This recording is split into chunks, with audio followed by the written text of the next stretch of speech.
Whether you love us or hate us, Inside the Game back live across your airwaves here on the National Soccer Network, 267 here on this Tuesday from the Detroit area as well as Grand Rapids. Happy to have you back in. Again, National Soccer Network and Sports Nation, that's sports with a Z. Nate Wangler, Ryan Glinsky, and Ryan. Yesterday, it actually wasn't long after our show, went out, just started my day, did some grocery shopping, worked out, did all the usual. Came back in, and one of my roommates was in the living room, and he was with his girlfriend. They were watching some sort of update, some sort of video, and as I'm walking by, he kind of stops me, and he goes, I'm watching this this video from NASA, apparently laying out after Artemis 2 came back, and obviously the new space mission, apparently laying out plans to, in a decade's time, build what would be a functional society on the moon. And so, in other words, people would actually be able to live on the moon, not just visit it. Obviously, we've been there. Now, the next plan for NASA is to actually build a society in which, people can exist and coexist up there. Now, I don't know how we would make routine travel to the moon possible, but, I'm sure there are possibilities with the technology that we have now.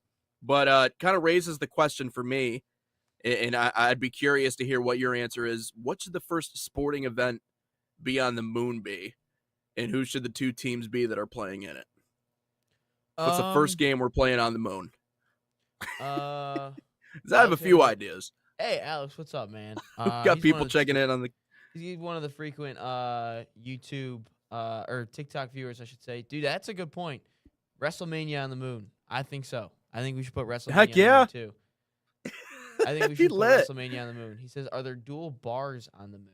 I don't know. I'd say not yet. Yeah. But yeah, no. I mean, we would have to figure out the whole gravity thing. The gravity would be the biggest concern because obviously with zero gravity, it would be tough to play anything. But those body slams would be something else. Oh, no, I think. Oh, gotcha. I guess if you think about it, I guess there'd be a moon country. So yeah. I mean, yeah, whatever that country name would be, yeah. And somehow there would be dual nationals. Somehow they would find a way to play for Team Moon over the U.S. men's nationals. Probably. I was thinking like we're going to talk about promotion and relegation today on the show in USA Soccer, and I was thinking, what if you had just like a separate league on the moon? Like if you got like promoted, you had to go to the moon. So if you were good enough, you actually had to leave Earth to play in the next league, which is on the moon. Or if you got relegated, you have to go to the moon. Like, sorry, you're so bad, you actually have to leave Earth, and you can bring your family with you, but you can't stay here because you're so bad. So either that, or I'm trying to think of what else would be fun. But WrestleMania would be electric, straight electric on the moon. No, Fabian, no. White Castle was not better than the Wing. I would not say the Wing sucked yesterday. That's all I would say. Appreciate all you guys hopping in yesterday for the Wing. Yeah, no, I would say there'd be an own separate league that wouldn't qualify for anything else. But again, to be honest with you, there will never be another society on another space planet. They've been saying it for decades. They've been saying it, it's going to be Mars by like 2015. 2016. No, it's never going to happen. Yeah. Society will never allow that, or society won't ever do that. So, and our technology won't do it. So, and is space even a real thing? I don't know. You think space is just a concept? We got to unpack that someday. I don't know about right now, but by the way, the moon landing was indeed fake. Oh man. Oh boy. Let's do a conspiracies episode. Let's open that up to the chat. What's your biggest conspiracies? Drop them today on Inside the Game, and we'll just talk about that for the next 2 hours. Forget sports talk. Let's just talk conspiracies. Wow. Okay, space is just a concept. All right. I could see the anxiety and why I would be anxious and why you would, tend to believe that. It might all be a simulation, and you never know. That's all I'm saying. But just a fun concept, something fun to think about, what the first game would be up there. I will say it is fascinating to think that we did that for the first time in history. Like, some people are kind of overlooking just the historical importance of that. And I just thought, looking at the pictures, looking at the videos, fully think They That's a just lot of wanted to beat the production value, Russians. man. They had wanted to That's beat a the lot of Russians. production value. Well, hey, even the Soviet Union confirmed it, though. And I feel like they wouldn't confirm it if we didn't actually do it because they didn't like us too much back then. So I feel like maybe, just possibly, we did it. But Wait, anyways, wait. What did you say? Hey Sam, would you wear a Soviet Union hockey jersey? Probably not. Maybe in Russia. Said the Soviet Union, and you just laid it up. Fabian's biggest Oh. conspiracy is that Inter Miami are paying the referees like Barcelona did. I will say that that one Chelsea-Barcelona game in the Champions League, I think it was like 2010, 2011, where Didier Drogba like goes to the referee and just says it was rigged or something. Yeah, I could see it. I could see Barcelona paying. The referees. Are they paying them today? Then is that the plan to get? Because I know we're going No, to talk about that Atletico coming is up. playing so. their own mind games right now with Barcelona. They didn't cut the Okay. grass on All the right. training facility that they were warming up in, and they turned the sprinklers on during their practice yesterday. So they're playing their own games. Okay, all right. Well, let's get into the soccer conversation here in hour number 1. If you have any more conspiracies, drop them in the chat. We'll talk about it today on the show. We're this is the conspiracy episode, I suppose. So let us know, whoever's in the chat. By the way, we appreciate all you guys. We're getting more and more people in the live chat with every single show, so we appreciate you guys as always dropping in. But getting into topic number 1 on the show, I put out a video yesterday or 2 days ago, that is, talking about the one thing that people hark on us more about than I think anything else, minus the fact that we call the game soccer, right? That's number 1. That every single time, that is going to be the chief complaint when it comes to what we talk about in regards to the sport. It's like, well, it's not called soccer, it's called football. Okay. Outside of that, the next point typically that they bring up is promotion and relegation and how necessary it is or not necessary it is to have here in the United States, because they have promotion and relegation pretty much everywhere else around the world. And I had brought up a couple of reasons as to why not and why for, and I tend to lean towards the latter. I tend to believe that promotion and relegation, if implemented correctly in the United States, could be something that gets this country to that next level in terms of our development, in terms of our competitiveness, in terms of how entertaining this game is.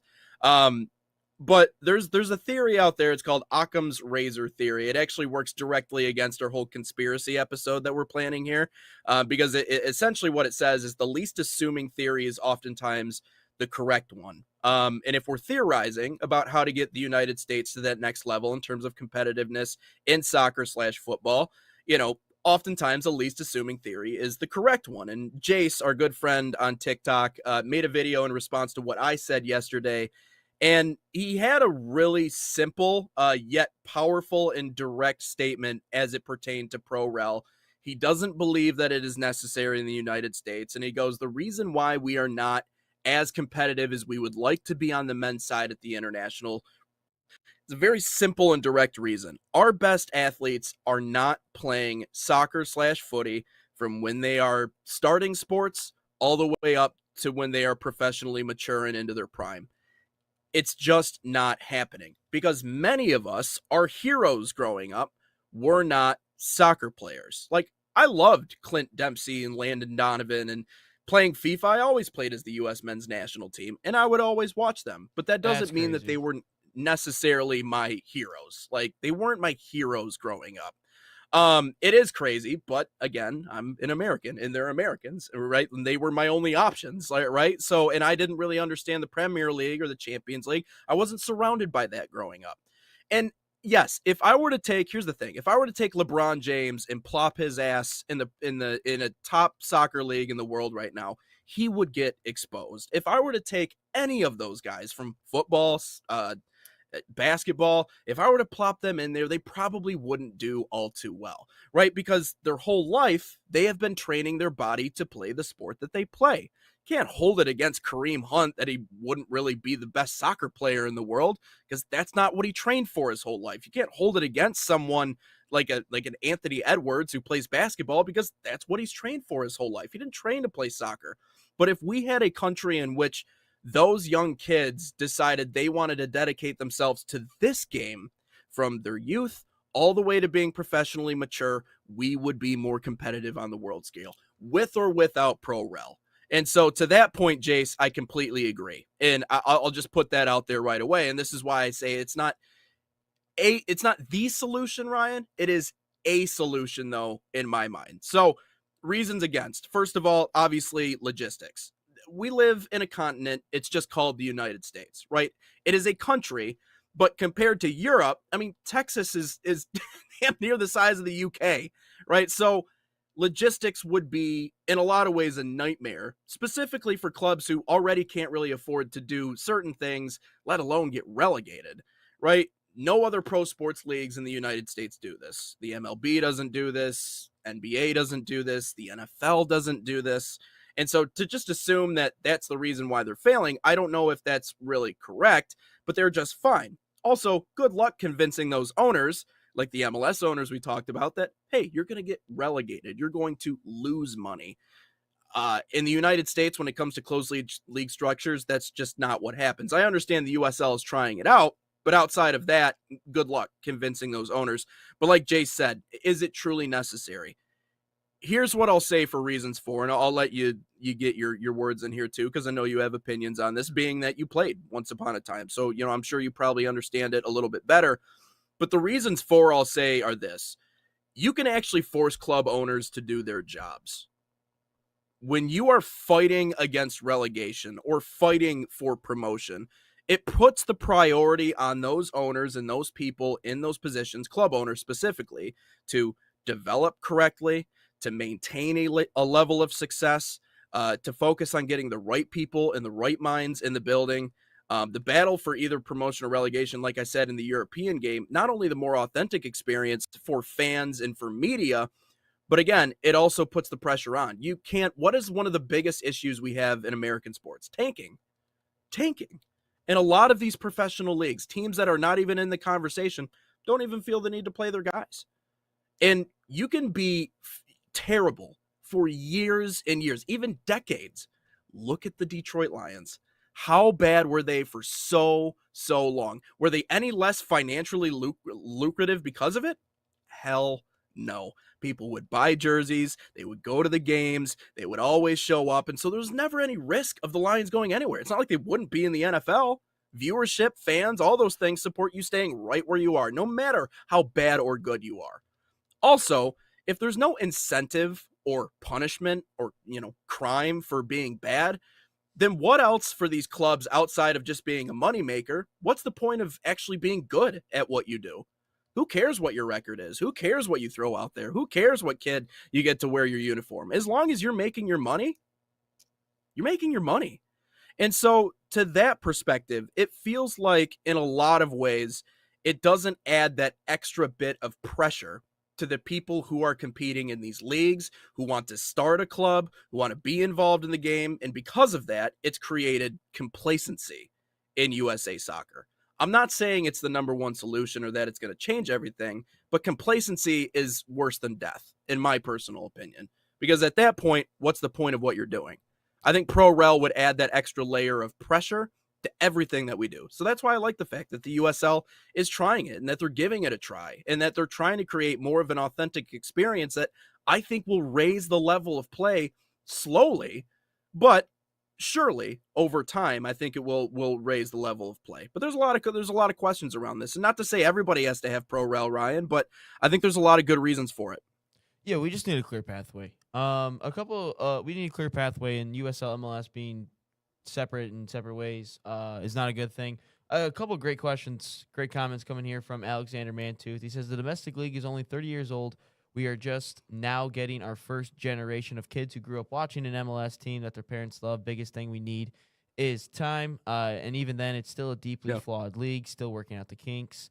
And he does bring up a really good point. There is an MLS players union, and if there's a potential of them having to go down, that's going to create a whole bunch of havoc. And I will agree with this part as well. Academy investment is also skyrocketed since the pandemic, and I think Pro Rel breeds complacency. Most teams aren't chasing a championship. The motivation to win a championship. What a novel concept. He brings all great ones. Fabian's trying to get us to do more more what is it? Wants to do more challenges. But he said Right. he had a great couple of conspiracies as well. He thinks Trump's paying some money for the World Cup referees. Here's what I would say. No, that's not happening either. What I will say about the whole promotion relegation thing, yes, I would think that I still would love it. I think it is a great idea and a great concept. Do I think it would ever happen? No, I don't think it would ever happen because of all the. I think we're too far in at this point. I think we are too far into our MLS lifespan, I guess, or USA Soccer League, I guess, if you want to call it that. I think we're just too far into it at this point. I think if they implemented it, in the early years of the MLS, like obviously in the first couple of years, if you just wanted to stabilize it, like let's not have it, yeah, that makes sense. But I think the moment after like 5 years in, then you start to bring up the questions, and it may have brought up questions back then. I think it could have been like, well, let's try this promotion relegation thing. And it's just I just don't see it ever happening again. Maybe the MLS expands to 40 teams and splits, but you can drop as far as MLS 2. Okay, I could see that. I could see that. Yeah. I think it just would Or create more issues. But or if the USL and MLS pathway. merged, I mean, there isn't. And to that's exactly you're exactly correct. And the way that the game breathes basketball, like you can play in high school and get noticed. Football you can play in high school and get. Oh boy, can you still? All right, we'll wait for Nate to get back in. Back. We'll wait for him to get back in. Okay, looks like he's brought Can back you hear me? now. Okay. But yeah, no. I there's no clear pathway. I think even on if you go to the YouTube thumbnail, it shows the exact like tiers and everything, and you have UPSL in there, and you have USL 2 in there, and then you have MLS Next and MLS and USL Championship, USL League One. Like it's so confusing, and like that's what I think also may turn some people off of soccer is because if you look at every single sport, there's clear pathways. It's go from high school, maybe go to a prep high school to play football or basketball or something, Right. And then you go into college, maybe you go into and then if there's baseball, you have minors and everything. Then you get to the pros. There's clear pathways. Right. Soccer, it's just not there. But I will say this: I don't think that any true American soccer player has ever felt true pressure. Like I don't feel like there is true pressure to win stuff. Like obviously, like my team Arsenal, obviously, there's true pressure to win stuff. There's true pressure every single year. It's felt like the last couple of years to go win a Premier League title. But I don't think we truly have that in the MLS. And I talked about this yesterday, that all these teams are truly resting players this past weekend so they could play in the CONCACAF Champions League. And there's also no pathway here in Puerto Rico. Okay, Fabian did not know that either. So there's a couple of countries that don't have true pathways. But I'm just saying, like, that does not happen in any other league in the world. To rest all of your starters damn near. Yeah. Obviously, if you're playing, like, a 4th division team in a knockout cup game, yeah, you'll probably rotate a majority of the squad.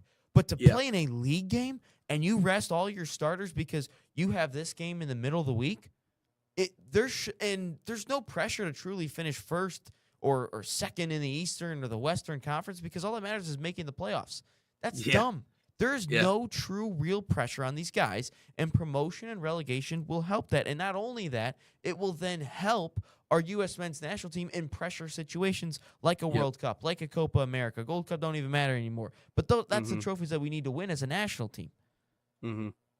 No, I agree. And time is certainly one of those things. And again, it just eats at you a little bit. I know that our domestic league is only 30 years old, but as Americans, we're like, well, how much longer do we have to wait? But there is something certainly to be said about how, even missing the Champions League isn't necessarily the worst thing in the world. I mean, it's less from games. An MLS standpoint? No, from a Premier League standpoint. You don't think ESPN, it's bad to miss the Champions League? Well, I'm not saying it's great, but ESPN just released an article that actually showed some interesting statistical correlations between that and injuries and other things that happen because of it. The owners would highly disagree with that comment, Nate. You're right. Okay. And fans would highly disagree with that comment. That is a whole. All right, Nate. That's not a great take, I'm just looking at an article right now. That's all. I was just looking through the articles. That's the biggest competition you want to be in. Okay, don't shoot the messenger, man. I'm not making a claim here. I'm just saying I'm looking at an article right now. Before you even said the article, you're like, oh, wait. So Sure, in terms of resting players, maybe that's the case. Right. But no, Right. you want to But be in that stuff. Every your- player, every team, every club wants to be in the Champions League. They want to Yes. be in Europe. Yes. Conference League, Europa League, Champions League. Even some Yeah. of them rest in the Europa League because it's not that big of a competition. Everyone wants to be in the Champions League. Whoever Right. wrote that article is probably a moron because you want to I'll be in send the it. Champions League. I'll send What it to player, you. We'll what talk about it team, tomorrow. What owner has ever said, yeah, it's not bad to miss on the Champions League? What money comes in? Arsenal had to do a damn documentary back in 21 just to recoup some of the money that they lost for not even being in Europe. That is the dumbest thing that someone has ever said. Whoever wrote that should be ashamed of themselves. They're probably right. saying, well, you can focus on the league a little bit. You can focus on that. Well, the amount of money you can make in Europe is way greater than the amount of money that you can make just in the league. Just saying. Yep. That's What an fair. Well, idiot. and money does solve everything. So I'll send you that article, and then maybe we could pop that up on the show tomorrow and chat about that a little bit, because clearly See, you okay, got some Alex, you opinions. said But Fulham consider this year a success, and I can't figure out why, because they're nowhere near a title. Because they're almost making Europe. That's why it's considered a success, because those clubs want to be in Europe. Those clubs want to be in Europa League, in the Conference League. That's what I'm Yep. talking about. You need to be in that stuff. Relegation just allows teams to parade the accomplishment of finishing next to last. Well, it's all about money, because you lose so much. You lose significant amount of money from the top league to the second league in terms Yeah. of contracts to Yep. TV money, brand money, like the amount of brands Mhm. people lose, brand money, TV revenue they lose. Yeah, I Yeah. get it. You're not winning championships, but that's in every single league. Even in America, there's only like if we're going in the NBA playoffs right now, there's only two teams that are truly going to win the NBA finals. That's the Spurs or the Thunder. But if the oh, Pistons come were- on. if the Pistons were to make the NBA finals, I'd be like, hell yeah. Which, by the way, I watched the 2004 finals intro. Damn it, the Pistons are winning it all. I don't care anymore. The Pistons are winning it all after I watched that thing. But no, Ben Wallace. let's play Sorry, some go ahead. basketball. No, everyone, there's so much money for just even staying up in the league. I get it. You don't want to win the trophy and win the Premier League, and you won't get to do that. But being in the league at least gives you a shot to do everything, because Alex Lubianski, who was on the show, who's on the show a couple months ago to talk about his free pathway or whatever, he had a good video out yesterday talking about why USA soccer is not going to win a World Cup. Well, Alex, I don't think you have to be a rocket scientist to not know the USA ain't winning the World Cup this year. But he talked about, he goes, the selling a player from your team, like through your academy system, funds the next 10 players. And he's absolutely right. That's what these top leagues do for you, is fun. And even you get in the Champions League, it funds the next 10 players of how much it is. I am biased. I'm a Crew fan. Okay, you're from Ohio, man. Come on now. Come on now. You can't sell me on Pro Rel. It would be used as a tool to destroy some teams. Precourt would have gotten us relegated to relocate us. Again, I think you're right, Alex. I don't think the MLS would ever the only way the MLS will ever implement promotion relegation, we've said it time and time again, is if the USL implements it and it starts taking away fans, it starts taking away viewership money, brand money, all that stuff. The only way for the MLS to truly implement it is if they start losing money to the USL when they implement it, and it becomes a massive success. Yeah. I would agree with you. Or if you're a if they true merge. MLS fan, you don't want it. Or if they merge. But I mean, I don't see that ever really happening in the near future. So, like I said, the logistics of all of it, I just don't see it ever happening. So, but yeah, no, good conversation on that. I think it's something interesting to consider. I think we're too far gone in terms of the amount of money that the MLS does bring in. And when you have 5 teams that are valued at over $1 billion, again, what it would take, in my opinion, Ryan, is the players. The players would have to want it. The players would have to bring it to the table, right? Because much like any other professional league here in the U.S., it is a player-driven league. And if the players and if the stars and if those key figures come forward and say, hey, we want to consider promotion and relegation, that could be something that could seriously happen. But until that point, I don't see it. But I am interested to see, and Jace even said this in his video, like, I have to see the first USL team relegated before I truly believe that this is going to be a thing. But once it does happen, if they can create that system, who knows? I mean, they might take some viewers away. This is funny. Alex goes, but I don't think that will happen. USL plays at D3 lacrosse fields. Hey, they're starting to get some. Some places are cool. This is coming from a fan from the Indian Soccer League. Again, let me know what to how to pronounce your name, or like give you a nickname. But it, Rani Kawashi. I don't know. I'll say Kajwasha or Kajwaha. We'll go with that. He says, yes, they need it. India top division had a massive downfall because of zero promotion and relegation. As an Indian, I am saying MLS need promotion and relegation. Otherwise, the league quality will dip down. It just feels top heavy. I don't think the quality would ever dip down because they have so much money to just bring like Messi over, Mueller over, Werner over, Heung-min Son, maybe Neymar over. Like, yeah, that's what I'm saying is I think that I don't think the quality will ever go down. I think that at some point they have so much money. Like, maybe the Indian Soccer League does not have as much money as the MLS. I don't think they will. Yeah. Maybe you can correct me if I'm wrong, but they will always have an appeal to bring top players over because of this. That's and our owners.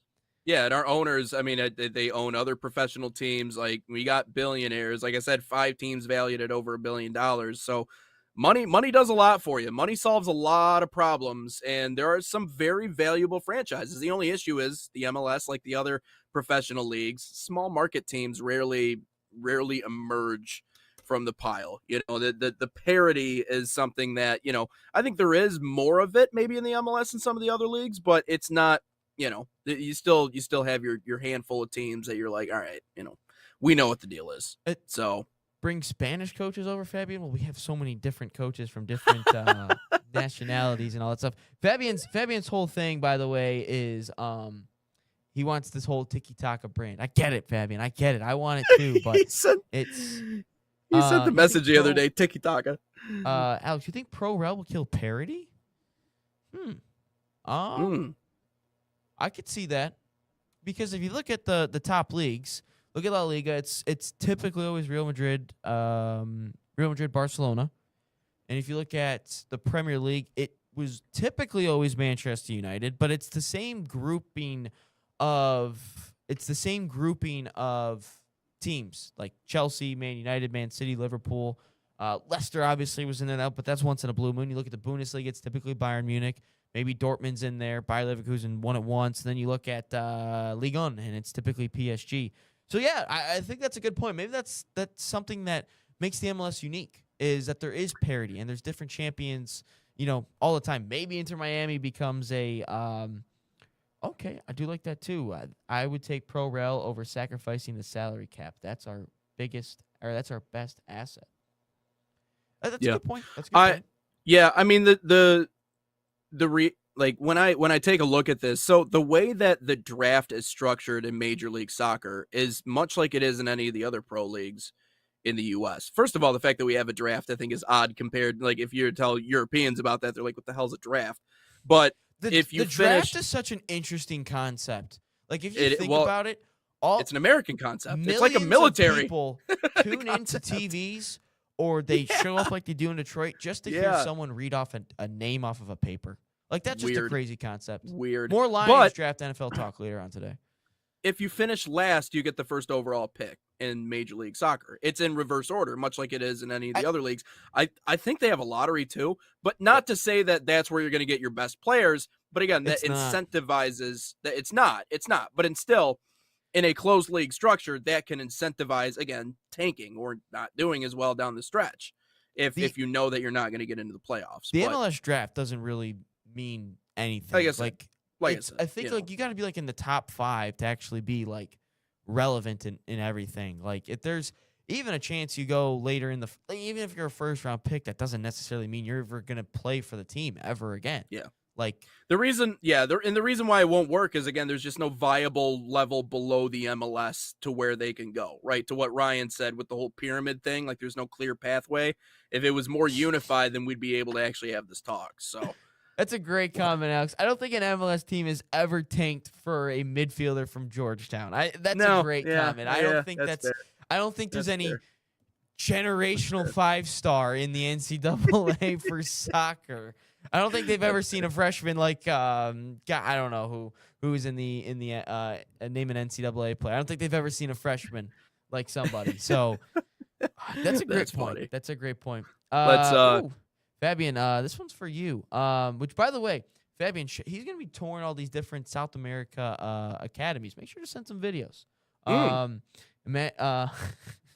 Imagine if MLS brings Pep Guardiola Fabregas, but he also to the MLS. He also goes, tell Nathan he owes us the White Castle burger with fries.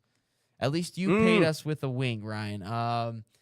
Yeah, man, that was a dumb decision on my part. I don't think I'm ever gonna do that again. That was pain for a while. Yeah, I don't know if I want to do that ever again. I still have like 4 blazing wings because I couldn't buy just one from B-Dub. So to be honest with you, if I could go like a step or two below the blazing wing, I would do it again. But not the blazing wing. I gotta go look. I gotta go back and look at that live replay, man. I was a little busy yesterday evening, dude. So they were in there quick. See, like they were. Sure. Were in there quick. I should have said like 10K likes, not 5K. But like the first part was like they were just commenting like, "Are you ready? You ready?" Or like. Then my Wi-Fi sucked at the beginning, so they're like, "You're tanking it on purpose." Like, no. What if MLS signs up Ronaldo's son? Well, is Ronaldo's son any good?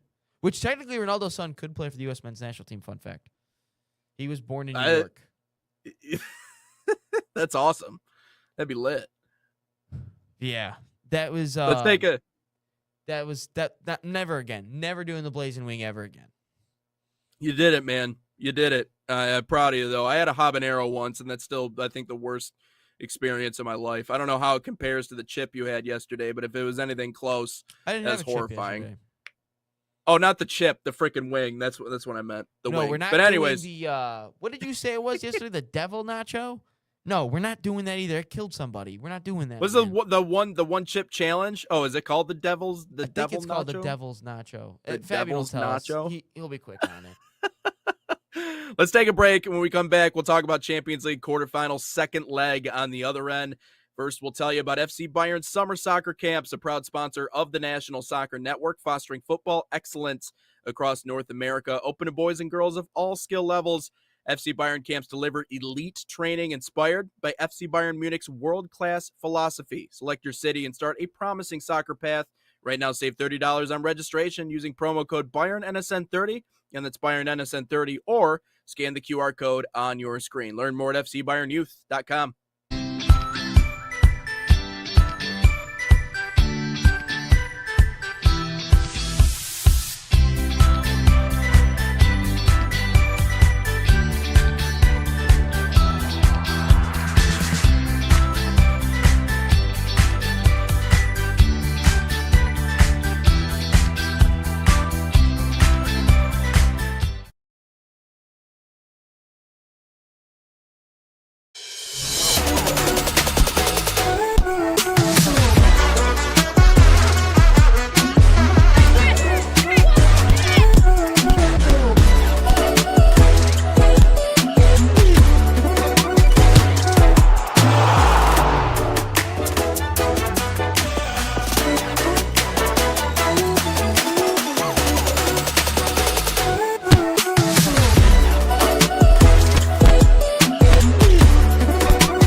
So the dream behind Irene's was simply to be a place where the community could come and gather.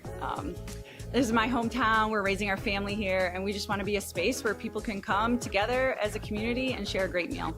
We've got golf simulators, we got pinball, live music, trivia nights, but we also have fresh, always homemade, locally sourced food, and we serve it with a sense of Gemütlichkeit. This is a German word that conveys a sense of warmth and coziness and belonging. We're excited to show off how we're growing and that this is the place to be. Back in live and inside the game, 267, Nate Wangler and Ryan Glinsky, our hour number one conversation continuing. Welcome into everybody joining the chat here today for this one on Tuesday. Ryan, we got the Champions League quarterfinals, second leg today, Madrid v. Barca, as well as Liverpool v. PSG.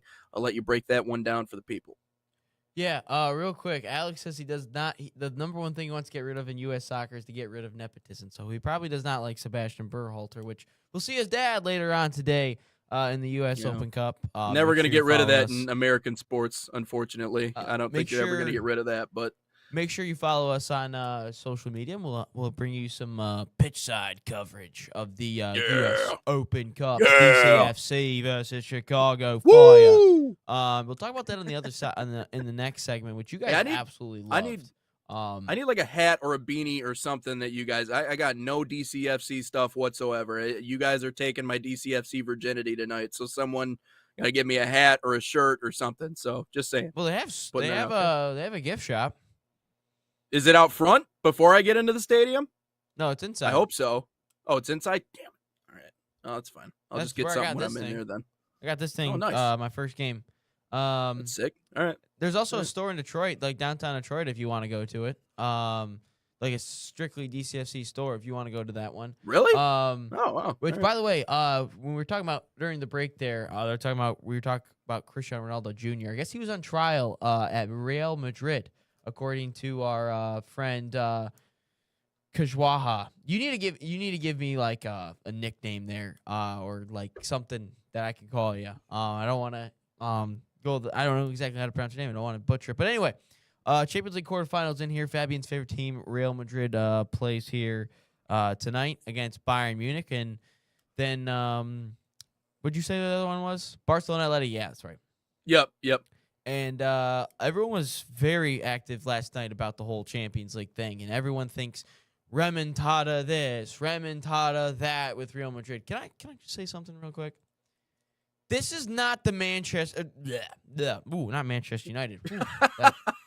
Take two. Oh, he says call him AGK. Okay, I'll call you that, AGK. Appreciate that. Can I tell you something real quick?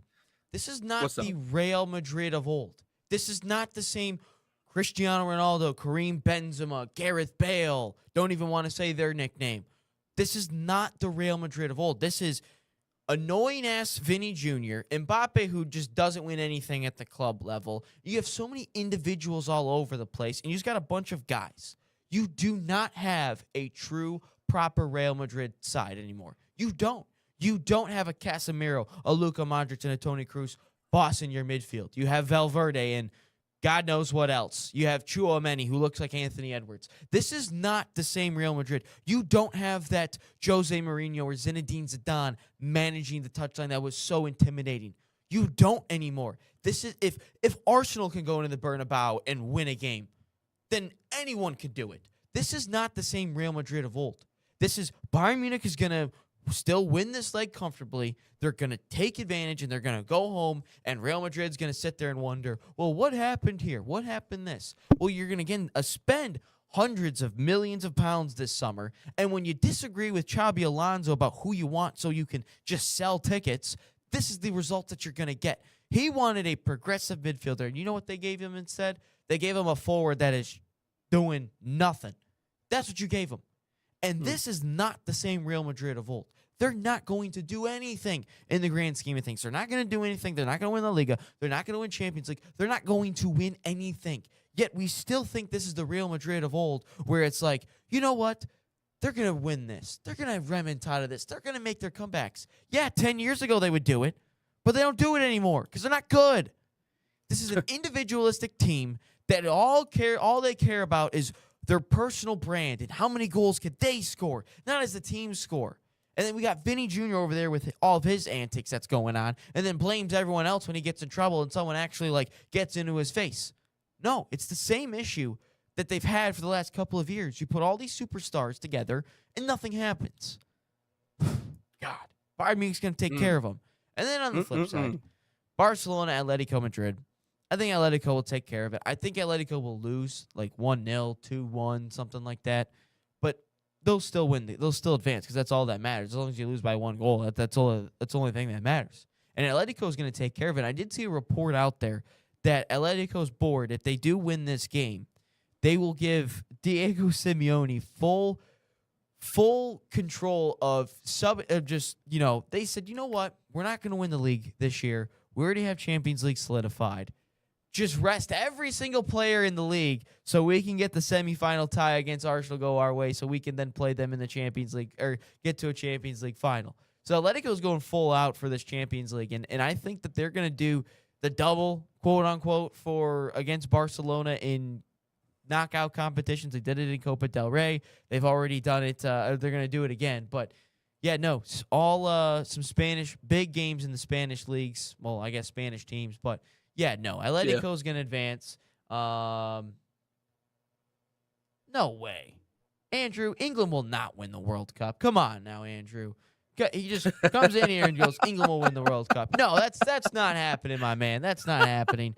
AGK says, do you think Trust the Process FC can win? Bayern, PSG, look.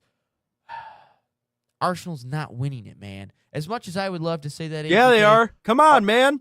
As much as I would love to say that, AGK, they're not winning it. I think the winner of the Bayern Munich PSG semifinal is going to do it. Thank you, AGK. Way to back me up there. You can't bash on me about coming home, Andrew. It's not coming home at all. You had the best. You had your best 8-year stretch with Gareth Southgate, and he couldn't get it done, and you guys hated him for it. No, it's not coming home. You can't bash on me for being a pessimist and then turn around and be a pessimist about your boys, about the Gunners, man. Because they're not doing it. They look like trash. Well, hey, like we said yesterday, they gave him the ultimatum, so now he's like, okay, I got to go win. So he's going to go win. He's going to do it all.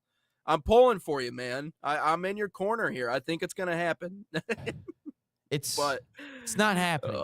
Just like, you know what, Andrew? I think Arsenal's got a better chance of winning the Premier League than England does of winning it all, than winning the World Cup. That's all I'm going to say. There it is. The Charlotte what makes him Hornets think have that better England's chance of winning the NBA Finals than England does of winning the World Cup? That's what I'd say. All right. Woo. We're talking spicy today. You know what? I was on the phone today with my dad on the way here because today is his birthday. And hey, give him a horn. Happy birthday.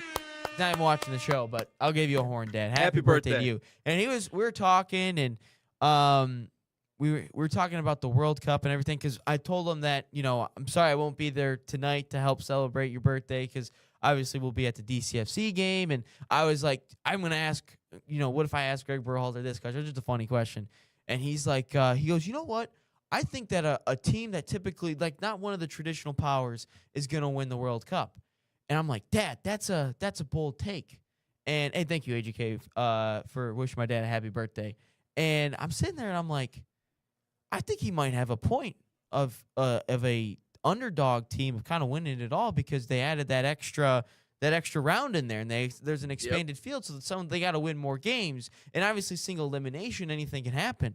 My dad might be onto something. We might have to talk about that tomorrow. Will the extra field add another team, maybe like a non-power, if you will, go further, maybe more Cinderellas? Because I could see March Madness. I could see it. That's that March Madness vibe. Everybody wants it. And so you're right. Just more games, more opportunities for mistakes. You want to hear the most bizarre, craziest thing that's ever that I just learned moments ago? Today is also my father's birthday. My dad was also born on Tuesday, April 14th. So look at that. Shout out our dads. What year was your dad born in? 1973. All right. Okay. My dad was, I think, 68, I think. So, all right. Okay. 5 years apart That's there. But crazy. yeah, all That's a right. small Dads world. with birthdays on the same damn day. All right. And look at none that. of us will, and both of us will not be at our dad's birthday celebrations tonight. Nope. Wow, we are So some I guess awful that, sons. yeah, I know. So I guess that begs the question: when's your birthday? My birthday, March 12th. Oh, okay. All right. I'm an August kid. All right. So, but yeah. All right. So happy birthday. AGK also wished your father happy birthday as well. Hey, thank you. Yeah. Yep. Chris, we got to get him more involved in soccer/football. I accidentally walked him into a pub when Liverpool was playing in Ann Arbor once at like 10 in the morning or whatever it was, 9-10 in the morning. He loved that, man. He was getting into it. He's like, I have no idea what's going on, but this is fun. I'm like, well, just give it a chance. Yeah, Gosh, my you know, dad, jeez. I think he started watching soccer obviously because I was playing it. And then I told him I liked Arsenal, and he thought it was the coolest thing ever because he works in defense and everything, and he thought it was the coolest thing ever because there was a cannon on the logo, and he's like, "Dude, that's so sick." And I think he also liked. It is a cool logo. I think he also liked the fact because my dad's was a very early riser when he was like in his right before he turned 40 or whatever. He was a very early riser. Now he's still an early riser, but like sometimes you'll see him sleep in till like later in the morning.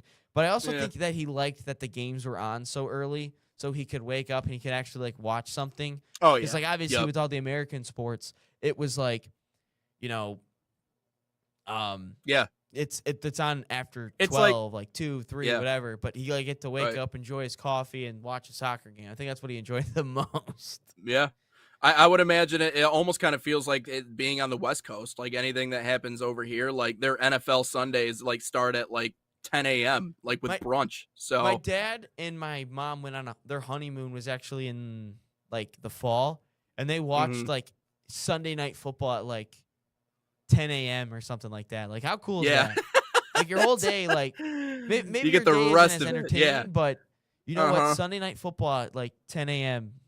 would be sick. Ain't too bad, man. Ain't too bad. Let's take another break. When we come back, happy birthday, by the way, dads, on both ends of the aisle. Oh, by the way, on this show today. Hold on. Okay. Oh, we got one more comment. Didn't mention even the Atletico stuff.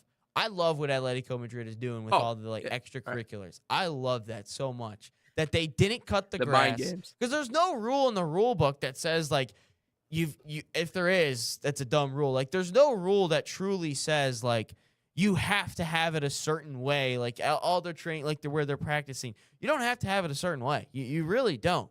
And then to leave the grass long and then to turn on the sprinklers while they're training, I think that's legendary. That is pure shithousery, as they say in Europe. Like that is great. Like, because I remember there's a couple times where I was with the CMU women's basketball team on a shoot around on an away day, and all of a sudden like the other team would like cut the shoot around short. Like they would start showing up early, and they'd be like, "Well, you guys got to be out of here," and like it turned into a little bit of an argument. I'm like, "Okay, all right, it's gonna get some juice for later." And eventually we win those games, but it was at least fun to like see that for like a little bit and see everyone fired up, like we about to beat them. That pisses me off, all this and that. So no, shout out to Atletico Madrid, and I will say this too, because I think Arsenal will get through, and I think PSG will get through. I feel bad for the neutral that's got to watch Arsenal Atletico Madrid, because man, is that going to be a boring game. That might be the worst game I've ever seen of soccer. They're both just going to park the bus the whole time. So, no, that's going to be awful. That's that modern game right there. No, you love the game. You love the game within the game. Has that ever happened with minor league baseball? Has anyone ever done that? No one really cares enough about minor league baseball. Okay. These guys are just trying to get to the bigs. I will say my uncle, though, who played at Michigan, quarterback, won a Rose Bowl with Bo, started his last 2 years. What's his name? John Wangler.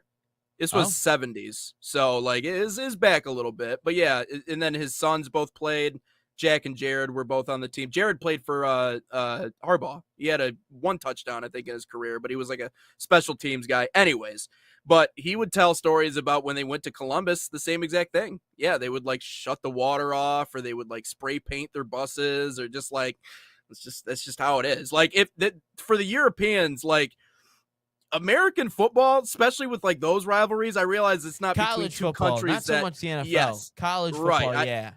I didn't realize like we didn't fight a war, literal war against each other, but like certain rivalries like Auburn, Alabama, Michigan, Ohio State, like this is Duke, like Carolina in people- basketball, that's a good one. people, Like, people don't take that lightly. Like they will vandalize property and do everything just because they don't like the logo. They'll cross off all the M's in Ohio for and then that. Arizona and UConn did it for the Final Four, and it's like, really, guys?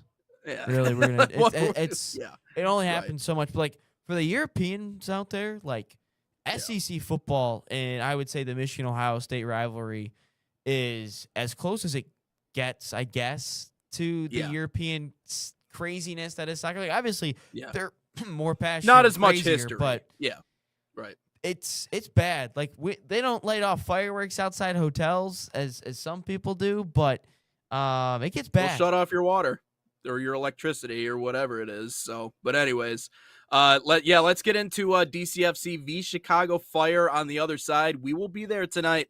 I'm curious to see how USL and MLS do against one another. I just want to see Greg Berhalter. I think that's freaking cool that we're going to have a chance to see him in person, him and his draw against England. So take that. Yeah, it's called soccer. We'll talk about more on the other side here on Inside the Game. Experience the thrill of the game like never before with NSN's Game Rewind. Dive into full match commentaries enhanced with cutting-edge dynamic graphics, letting you relive the highs and lows of your favorite matches in astonishing detail. Whether it's a championship win or a legendary play, NSN Game Rewind bridges the past and future with a broadcast experience designed to captivate. Call 586-304-4405 and start watching today.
Back live on Inside the Game here on the National Soccer Network, as well as Sports Nation, that is sports with a Z. Nate Wangler and Ryan Glinsky getting into our final topic here in the soccer portion of our conversation on today's show, DCFC. That is Detroit, not DC as in Washington, D.C., but Detroit City FC to take on Chicago Fire tonight in the U.S. Open Cup. Ryan and I will be there, as well as JT and Sam Fisher, our favorite Sam Fisher, always working hard to get us all the shots and do all the things. Soviet Union jersey, by the way. Doesn't think that's a smart idea. No, and I can tonight. understand where. Ask him. I'll ask him. You know, I think Sam knows a little bit about history. You know, so I think Sam would respect the historical significance of the jersey. I'm just saying. I think. Oh, you mean? I think Sam knows he his respects stuff. A losing team? I wouldn't say that. Now, respect is not. No, I respect's one of the best goaltenders of all time. That's a different conversation. So Dave says afternoon all. Where are you from, Dave? Because it's still morning here. Yeah, 9:54 a.m. where we are, but we appreciate you joining, man. Yeah, we appreciate you. Tell me where you're from. We're almost the eastern. Are we the easternmost time zone in the U.S.? I thought we were. Yeah. Yeah. So yeah, clearly not from here. So wherever he is from, but anyways, we appreciate everybody joining in on the chat. Yeah. So U.S. Open Cup. Here's the games for today minus FC Naples versus Orlando City, but you see it all. USL championship sides taking on MLS sides, and I'm very curious because we've talked about the MLS, USL debate, all this and all that, and promotion, Yeah. relegation, and all that fun stuff. And now we get to see it again take place here. Okay. Dave is from Scotland. Okay. Wow. All right. I'm going to try to pronounce it. Correct me if I'm wrong. I'll probably get it wrong, but he says air dryer, Scotland. Air dryer. He says it's 2:55 p.m. over there. Air dryer. Air Maybe? dryer. That sounds a little bit better. Airdrie, Scotland. Yeah, please correct me. I know That was I the most definitely said that American thing way you wrong. could have said that. Air dryer. But it's spelled AIRDRIE. Airdrie. Airdrie. Airdrie. Something along those lines. Yeah, please. Probably just, beautiful. Yeah, just let us know how to exactly pronounce that thing, because I definitely butchered it. But yeah, no, hey, shout out Scotland. Bring all your fried food and vibes. Bring them all over here. We want to see them. Those people can party. Anyone who's Scottish who's been in our comment section, I'm like, I want to meet y'all, man. Like, let's do this thing. But yeah, shout out Scotland here today. But no, I got it right the first time, or the first try. So it's Airdrie, or what did I say? Air dry? Is that what I said? I don't remember what I said. Yeah, you said yeah. I'll have to go back and rewind on that. Huh, But all right. but yeah, there's the schedule for today's U.S. Open Cup games. Obviously, round of 32 action, and Detroit City FC, who I'm rocking here today. They got, and for obviously Dave, if you don't know what the U.S. Open Cup is, it's our version of the FA Cup, I guess. Single elimination, all tiers of USA Soccer play each other, and now we're in the final 32 here. And but yeah, no, I'm excited for tonight's game. I had a couple talking points coming into this game. I think this game is going to be a 1-0 or like a 1-1. It's going to be a very low-scoring game because Chicago Fire is the second best defensive team in the MLS. They have an unbelievable young center back from South Africa, which again, I ain't going to try to pronounce. It's a very long name, but he's unbelievable. A 20-year-old center back. He's a dog. And there's only been one time this year that Chicago Fire in the MLS games have scored more than one goal in one game. It's a very Greg Berhalter-esque team. Very good defensively, but man, do they not score goals. And that's exactly what Chicago Fire has, which then goes into Detroit City FC's hands as well, because if a team ain't that great offensively, then that helps you guys, which they are, by the way, 2-1 all-time in the U.S. Open Cup games against MLS sides. So, and they beat Houston Dynamo, they beat Columbus Crew, which was the first ever game that I've ever seen. DCFC was against that Columbus Crew game. That was the first time I've ever seen them. But yeah, no, they've come in like even Detroit City FC. Yeah, they beat Michigan Rangers. That was 5-1. But again, that's I think they're below USL too. I think so. But look, you look at their results. Brooklyn FC 3-0. Indy 11 they lost 2-1. Then they beat Charleston 1-0. They beat Flint City 1-0. They drew 0-0 with Rhode Island, and they beat Sporting Jacks 1-0. So it's going to be a very low-scoring game, I think, but it's going to be a fun one. The energy is going to be there. If you've never been to Keyworth before, it's energetic as all could be. I just really hope, Nate, you get to see a goal scored for DCFC and they let the smoke bombs out, because, man, is it awesome to see in person. It's unbelievable. Yeah. And especially with, I would say, the weather conditions today, it could last a long time. And the fact that it's a U.S. Open Cup game, they're going to have more smoke bombs. There's going to be more smoke all over the place, and the MLS sides will have no idea what to do with it themselves. The one of the similarities between my area of expertise working in minor league baseball, obviously for the last handful of years, and what we talk about with soccer and football is the fact that oftentimes the best environments, the best stadiums are the ones that are just kind of plopped in the middle of a neighborhood. You know, like you have the up to it. You have obviously the local people, the supporters that come out, you know, the community that really rallies behind. And so for me, being able to see a historic venue in Keyworth Stadium, one that is run down for sure, but is in a part of town that has loved this team and endeared to this club for the longest time and really rallied behind this club. So the historical significance of that place, I am really looking forward to. And obviously the supporter section and everything. But more than that, I think just anything Chicago v. Detroit, anything really brings out the best in Detroit. They're kind of our, if there was a main rival, for the city of Detroit, I would always say it was Chicago. Yeah, maybe some of the Ohio cities, but it's always Chicago. And so I think that adds an extra layer of enthusiasm to that game as well. So those are two things that I'm really looking forward to, but also just being in a true soccer/football environment is something that really I haven't been exposed to. And I'm not shy to say that. Like the environments that I've been in a college environment, not that great. Division II, mostly friends and family, but no one's up cheering, no one's really making noise. High school environments, okay, state championship, fine, but it's again these student sections, they don't treat it the way that you would normally see at a true football/soccer match. But No. this one tonight is going to be a lot different. And then obviously adding in the fact that Greg Berhalter is right there, and with how close the game is, how close you are to the game at that stadium. That's awesome. It's going to feel like we're literally on top of the pitch. So it is, when we talk about, getting the authentic soccer/football experience in the US, it is sometimes few and far between.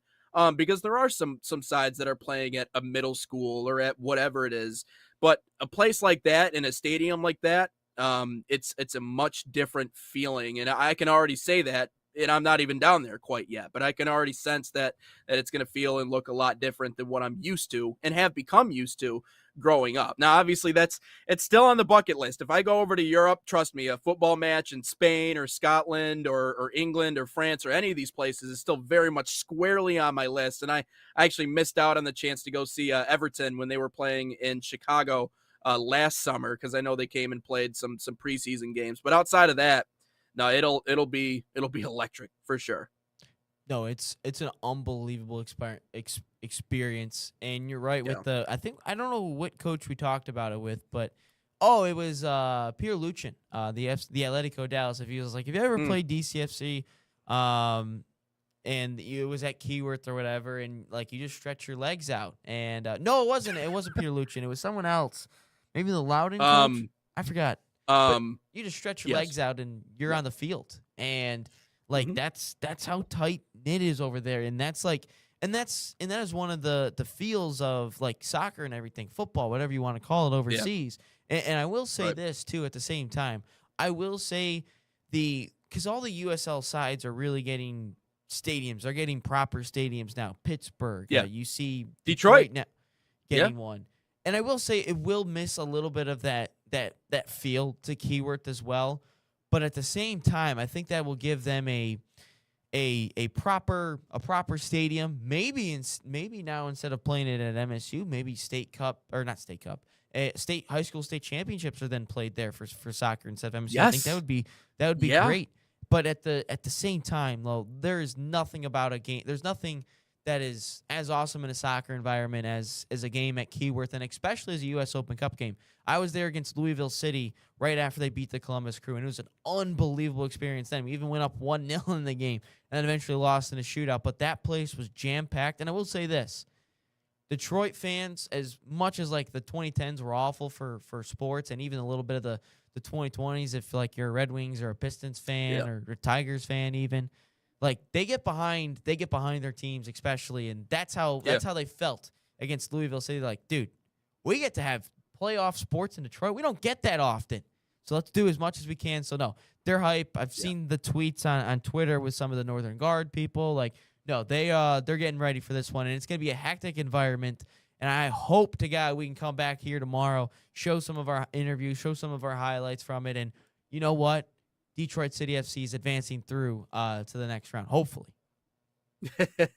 I'm all for it, man. Let's do it. Yeah, it's gonna be cool. And like I said, it's sometimes all it takes is just being in that environment to kind of reinvigorate you and remind you why this game is what it is and why it's such a great game. And I think tonight will certainly be one way of doing that. So keep it locked on social media. We'll be putting out videos and hopefully getting some other content from that matchup tonight.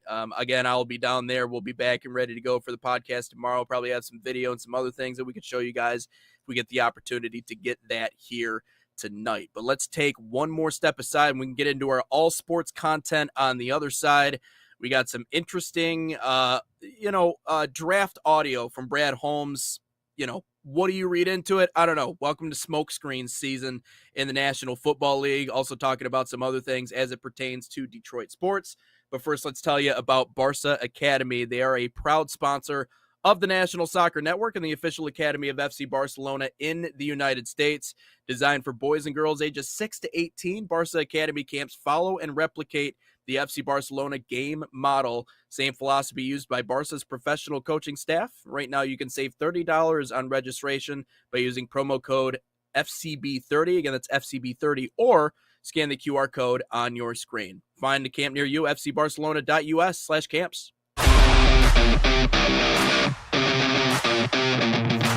In Barca camp, I sing my song grown on and off of the field.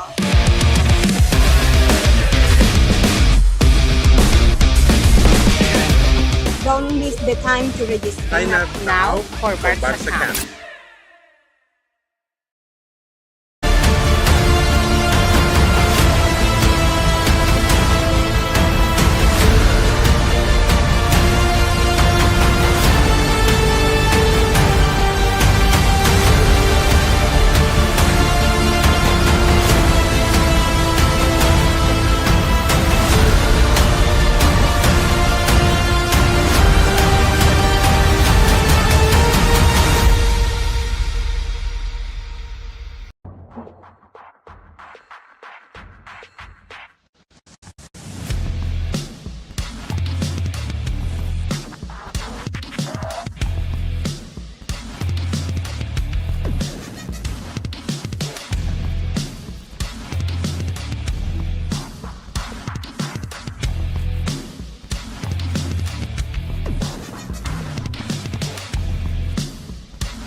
Inside the Game continues here on the National Soccer Network. Nate Wangler and Ryan Glinsky. I know we were going to talk a little bit later on about the Tigers in the NFL draft coming up, but we'll continue our conversation here. I missed something before I went to commercial break, and I do think that this is important to talk about, and I know you wanted to get into this as well, but the comparisons between the USL and the MLS, obviously we'll see it on display in front of us here tonight. Again, keep it locked for content as it regards to Detroit City FC. I know we got a lot of Michigan viewers on our show. That's kind of our base here. We used to be MSN. I actually wore my shirt today. We used to be the Michigan Soccer Network before we went national. So you got to start somewhere before you get to somewhere else. So a lot of our Michigan viewers. But for the people outside of this, for the more general conversation, Ryan, I understand that we don't have a unified pyramid in the U.S., and it is the part about this conversation that as someone who really, truly broke into this game on the media side all of 2.5, 3 years ago, not to say I didn't follow the game in some respects before, but not clearly to the extent that I do now, the most confusing thing right out of the gate was the pyramid in which soccer players are brought up in the United States. Men's soccer players. Now, keep in mind, the women's game is completely different. Playing NCAA Division I soccer in the women's game is a prized possession. That's where they want to play. I understand there's clubs and everything else, but the dream for a lot of women's soccer players is to play in the high NCAA ranks with the North Carolinas, anywhere in the ACC. I mean, just pick one school, and that's probably the dream school for somebody out there. It moves a lot like a lot of the other sports do. In the men's game, it is completely different. Not to take anything away from the college players here in the U.S., okay? Like, there's still some dogs out there, I understand. But for the most part, you go to the academies, and then really, at the highest level, you have the USL or you have MLS Next, and obviously MLS is considered the top domestic league in the United States. And as much as that is confusing, and I do wish we had a system in which it was clear-cut from beginning to end exactly where you were going and what that looked like, just to take away from some of the anxiety that people have when looking at all of it, because again, this has taken me a little bit of time to figure out what the hell's going on. I kind of love that the USL is being as bullish and as bold and as gutsy as they've been in building what this new product is, in adding new cities, in the arms race in terms of building new stadiums and refining old stadiums and adding a new level and going out and getting people in the front office that have worked in the Premier League before, who understand what that looks like, and targeting the smaller markets. All of these things, in my personal opinion, are ways to build the USL to a point to where they can more routinely compete with the MLS. And I know that a lot of people look at this tournament and they're like, well, what's the point? Like, you're just going to insert more MLS teams later on.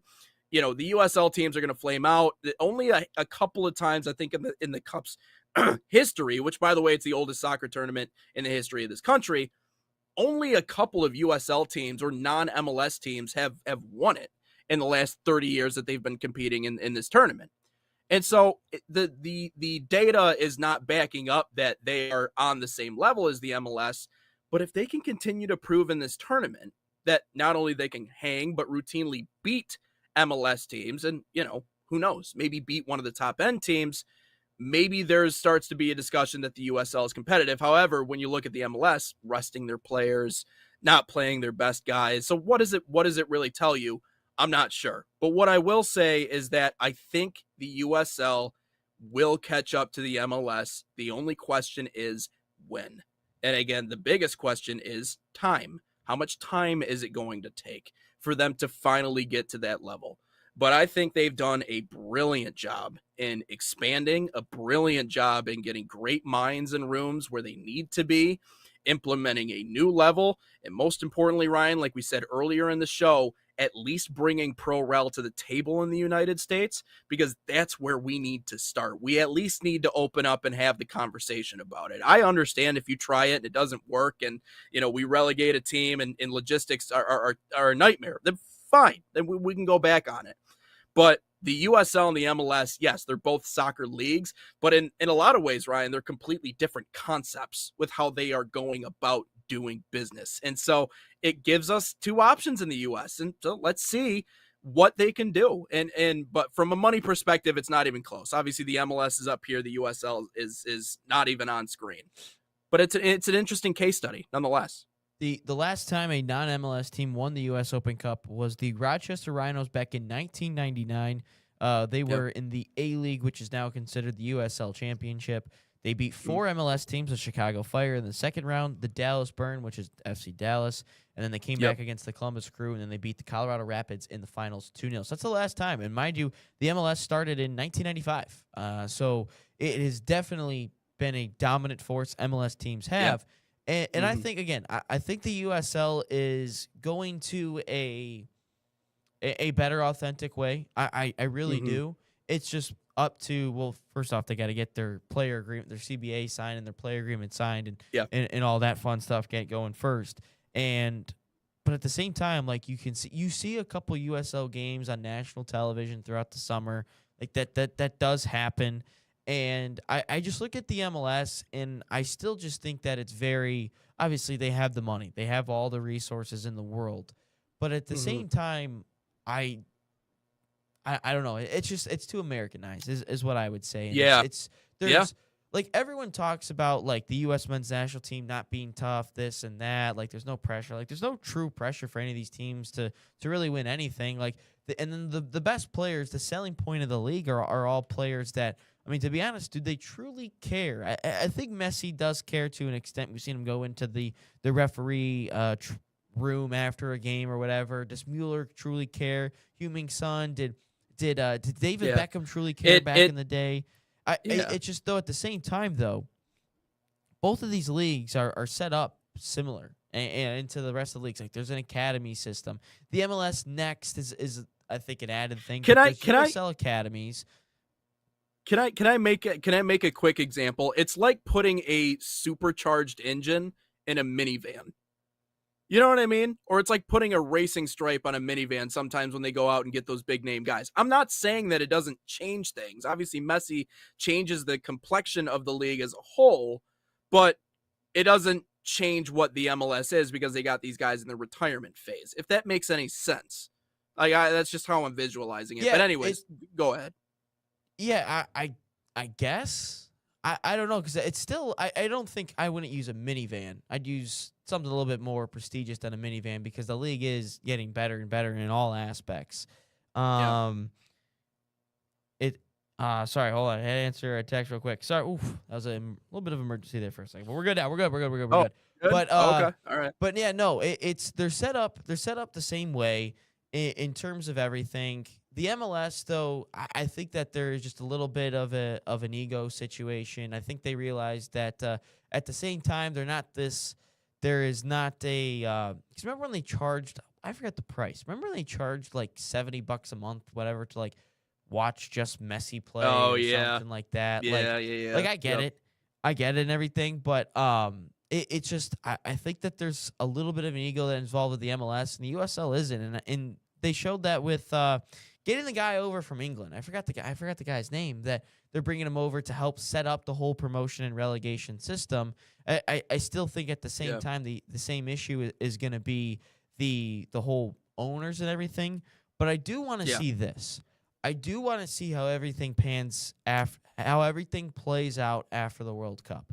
I truly want to see what some of those shockwaves, if you will, are. Because if a whole league was born after, the first one in '94, and this time I don't think you need to put any soccer rule pamphlets in the stands like they did back in 1994. I think everyone is pretty well educated since then, referee wise, coaching wise, fan wise, whatever it is. But I just think that there is going to be some crazy shockwave that we're going to see in the fall and in next spring after the World Cup. And I truly want to see how it affects, the USL. How does it affect the MLS? Because if the World Cup somehow, gravitates and, makes people feel a certain type of way, the way that the World Baseball Classic did to Tarek Skubal, but he didn't want to pitch after that, still blows my mind. But if it makes people feel a certain way and it gets to the people that are in these USL communities, not these major city hubs where like the New Yorks are, the Miamis are, like not those massive cities, because the USL is targeting the smaller areas, if you will. And I think that's fine. Like Detroit's not small, but Detroit doesn't have an MLS team, so it works fine.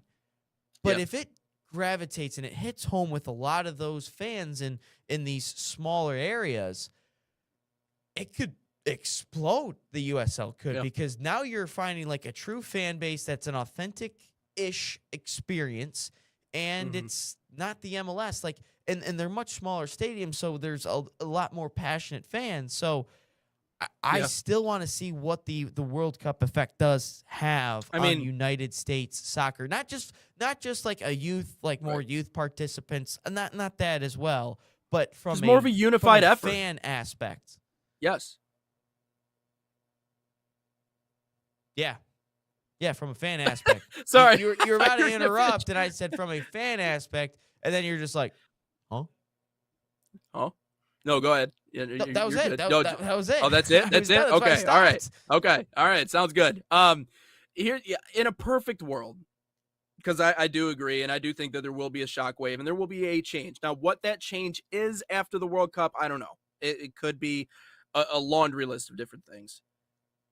Would it ever, I feel like in an ideal world, it would be MLS, the USL Premier League, which obviously they're going to debut in 2028, USL Championship, USL, what is it? What the one after that? Is it League D1 One? and then, USL League 2. One, and then USL 2? Like, in a perfect ideal and it's world. still as confusing as the English League. Yeah, exactly. USL exactly. League 1, no, that's the first league. No, it's not. It's the third. Yeah. USL League 2, that's the second league. No, Yeah. it's the fourth. So it'll be just as confusing as well. That's awesome. Right. So, but, obviously that creates an issue when it comes to MLS Next and USL 2, but those two could also compete against each other. And so in a perfect world, that is what it looks like. But again, that would take a lot of And- people coming together and making that happen. And at the same time, because my friend texted me this, I don't know why I didn't just comment it. He goes, if the USA could get more people from the lesser areas, the U.S. men's national team would be better. So if it gravitates also back to a playing standpoint, because I said strictly a fan perspective, but at the same time, if it's able to get to the lesser areas or the bigger areas, that could also help from a player standpoint too, because it's not always football or basketball or anything. Which, by the way, there is nothing. I went down a rabbit hole yesterday. I don't know if you know the Netflix show Friday Night Tykes, where it talks about like the youth football. This is like back in like 2015, whatever. It takes like youth football from Texas. There is not a scarier sight than parents crashing out about youth sports. There is nothing scarier than that. That is still something that scares me, and I'm glad my parents never truly crashed. Like, they never crashed out on the sidelines about any youth sports or anything. They'd get mad at me or something in the car, but like, no. I'm truly And then we turn blessed that around, they we're never like, did we have a that. refereeing problem in the U.S. No one wants to referee. It's like, I wonder Well, why. that's what happens when Like- parents think their little kids are like the greatest thing since sliced bread. Oh my god, yeah, yep. Which we I gotta actually figure saw a out how sign great at sliced bread truly was back in the day, like in when its was prime. So you know what? Actually, now that we're at it, when was sliced bread invented? When did they first start slicing bread? I'm gonna say like the 1880s, Invented. because everyone says July 7th, 1928. A jeweler from Davenport, Iowa. The first machine sliced loaf was sold at the Chillicothe baking company in Missouri. So you're telling me sliced 1928. bread's not even 100 Americans years old? invented? No, it's not. Oh my lord! It's 98 years old. Americans invented sliced bread, so it is the greatest invention ever, and it's from the U.S. of A. Baby, first And it- machine sliced bread. Take that. 1928. It took us that long. 1928.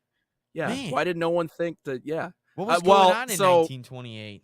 I don't know. What was going on before then? How did people make a sandwich where you just put the put the whole loaf and like put something on top of it? I don't know. Ugh. Yeah. So, anyways, I'm sure they cut bread before then, but that was the first machine that cut bread. So this is the big thing. But There's really nothing cool that happened in 1928. Hey, Mickey Mouse was debuted in 1928. Hey, okay, So all right. all Right. You know what's funny? I think there's some wait. Okay. The New York Yankees won the Was- World Series that year. Dude, we should No. have on a day. We should have on a day. You know how we do who to bet on like Wednesdays and stuff. We should do like another day where it's like what happened in this year, like crazy accomplishments or like sports things On that this happened. day? Yeah. Not On this day would be in the great. year, but like we go back. To Oh, like in the year. 19 okay. something or Oh. like 18 Yeah. 17 something. We just go to like 1500 BC or AD or something. I don't know. Like we just do some stupid There are- stuff. There are literally Major League Baseball stadiums that are older than sliced bread, and I just realized that. What the hell is Fenway Park's got to be hell older, is right? going on? Wrigley and Fenway are both older than sliced bread. They 'cause should I put think that Wrigley on the was outside the 1911. stadium. Older than sliced bread. Yeah, that's a Wait, ringing when was endorsement for when sure. did the U.S. Open Cup start? What year was that? That's definitely older. I think so.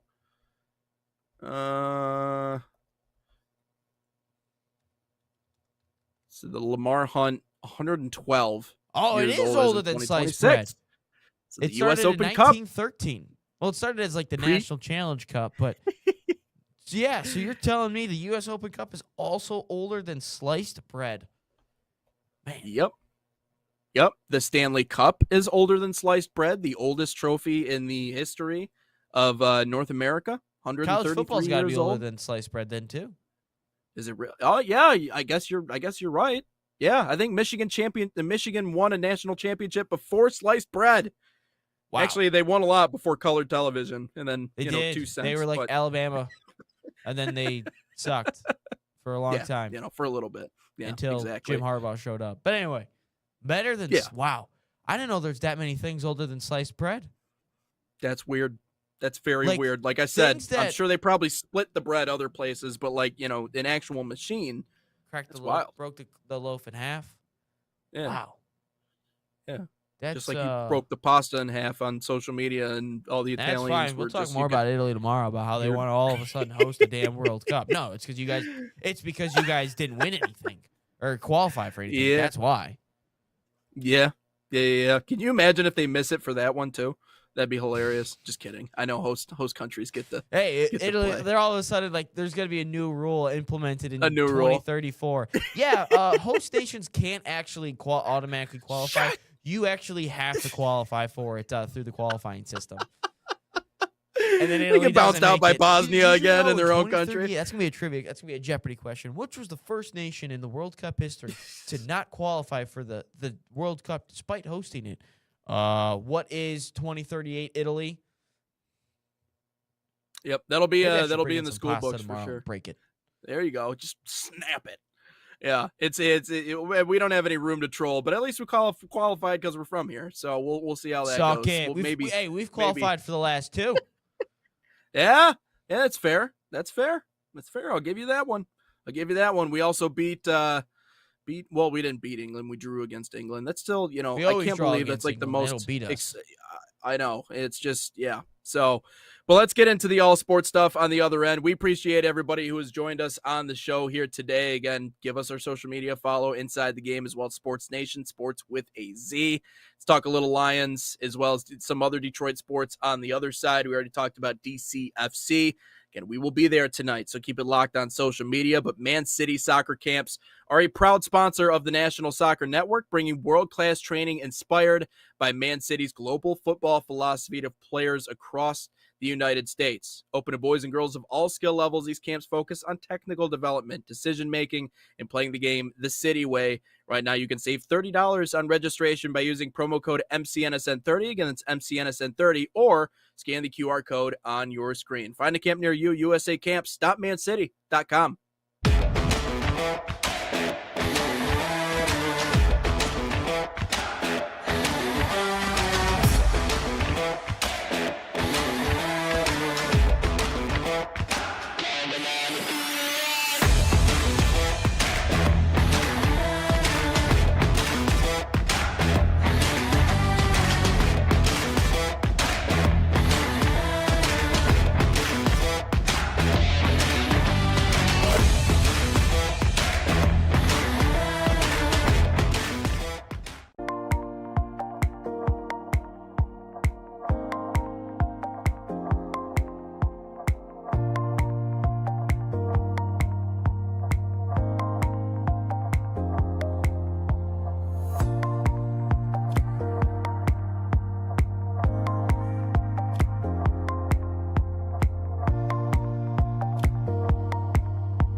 Inside the Game is we get ready for our all sports conversation here in episode 267, this Tuesday episode.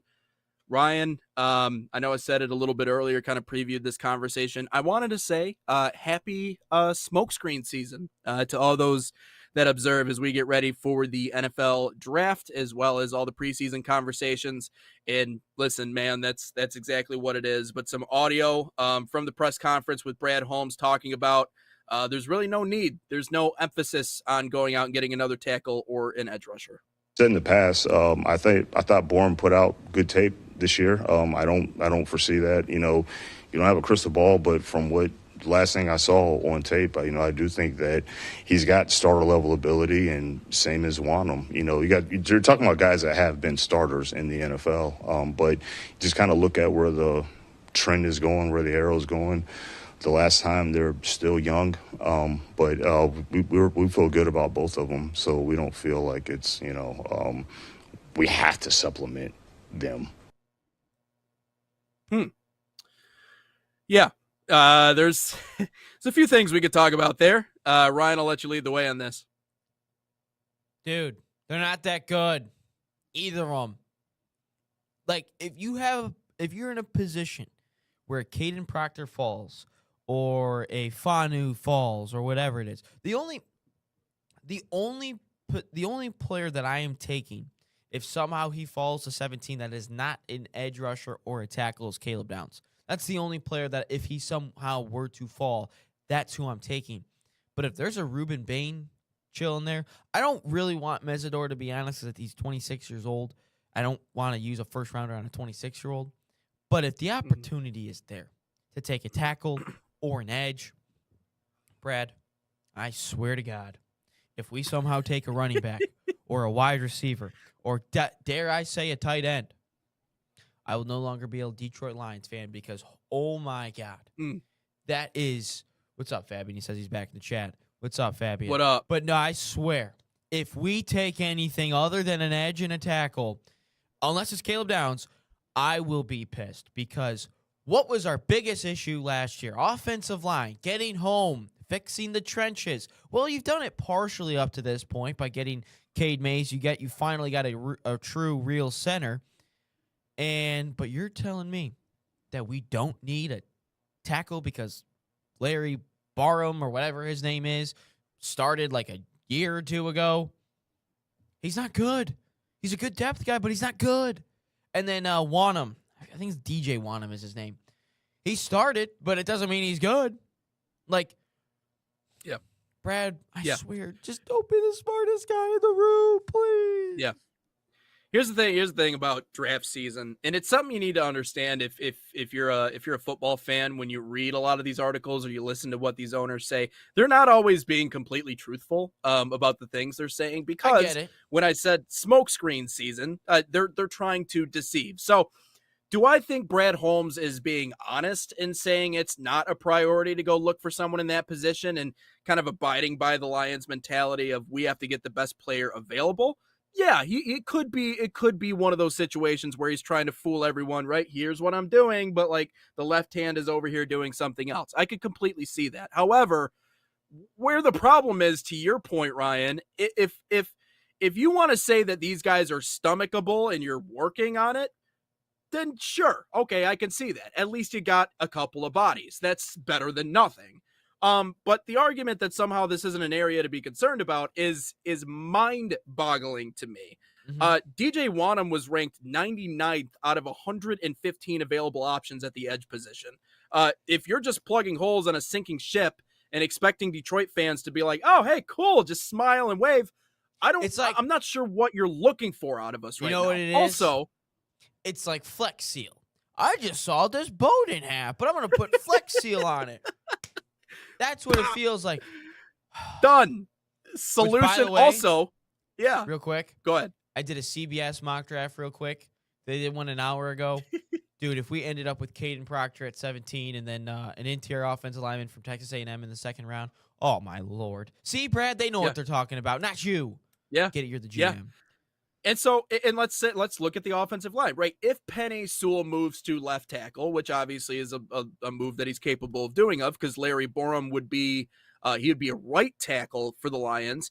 As a pass blocker, he's been good. He's excelled. As a run blocker, he's 103rd in the NFL in terms of available tackle options. So this is not a road grader by any chance. Okay, he's started in the NFL. Also, to say that they're young, I think they're 28 and 29 respectively. Like they're both knocking on the door of 30. What is your definition of young per se? So these are not top end talented guys. Like I said, just bodies. I think Flex Seal is probably the best analogy that you can drop in this situation. So I don't agree with the mentality. I don't think he's right. The only difference is, Ryan, is he being truthful or is this meant to kind of deceive? And not necessarily deceive the fans, because I don't think Brad Holmes is thinking about like what Nate Wangler and Ryan Glinsky think of what he said. I think more or less trying to trying to deceive the rest of the NFL into believing that they're not going to prioritize those positions. So what's going to happen? The problem here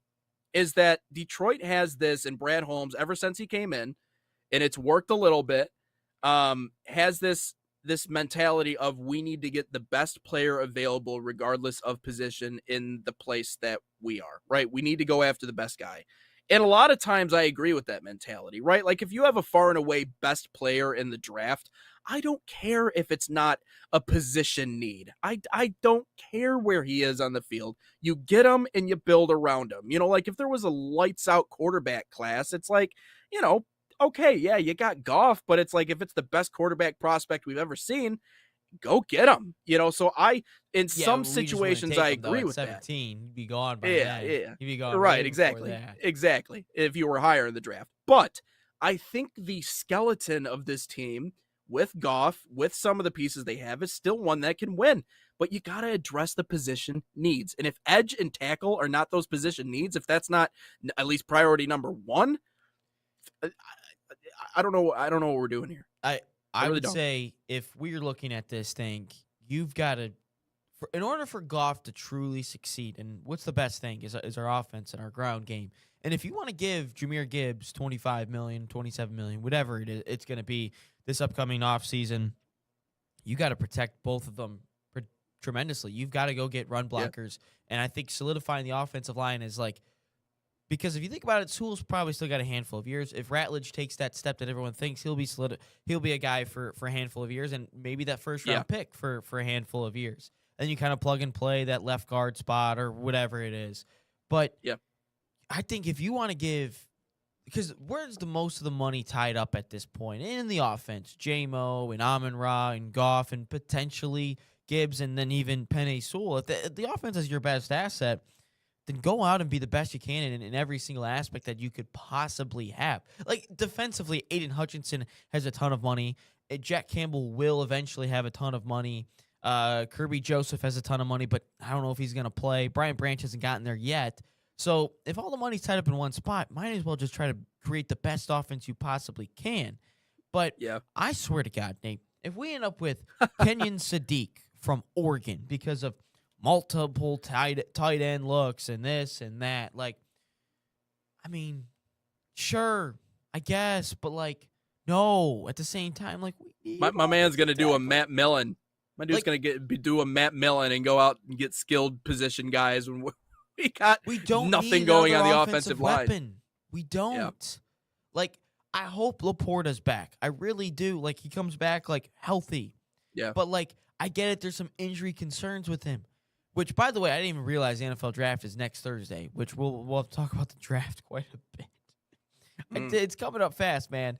But I don't know, Nate. I just don't like the smartest guy in the room situation and all that. Yep. And then he even talked about that he's made, because he was obviously asked about, moving up in the draft, because I think there's a real I mean, he's shown it before. He's moved up. He's moved back to get Gibbs, and he's moved up to get J-Mo, and he's moved around in the draft. Like, Brad Holmes does not sit on his hands on draft days. Yeah. Like, he just doesn't.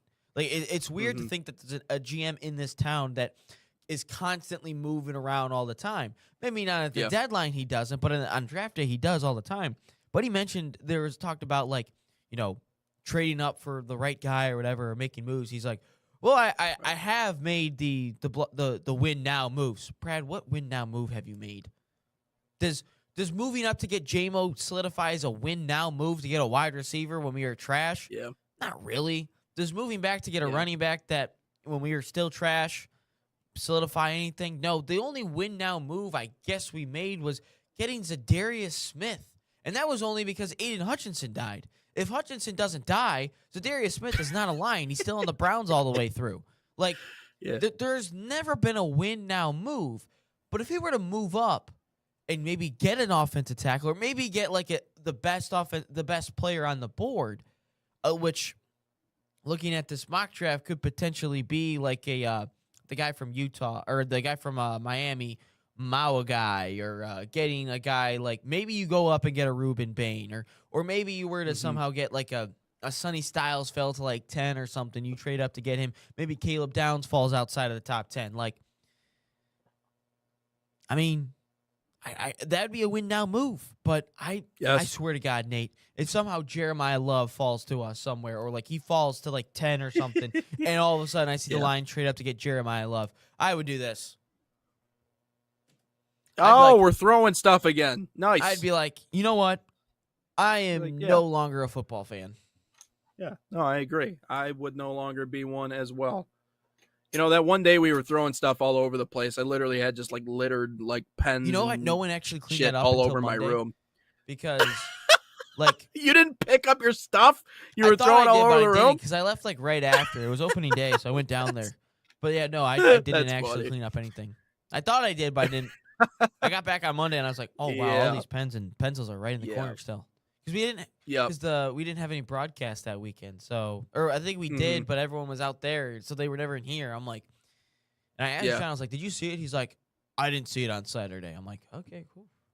Yeah, well, yeah. See, I don't necessarily agree with the you draft the same way regardless of what your current situation is. I get the theory of getting the best player available, but again, if you are going out of your way to make moves that are unconventional and thinking a different way and trying to, you can take calculated risks all you want. And if anything, to your point, Ryan, I appreciate his willingness to take calculated risks. I appreciate the mind games. Boneheaded.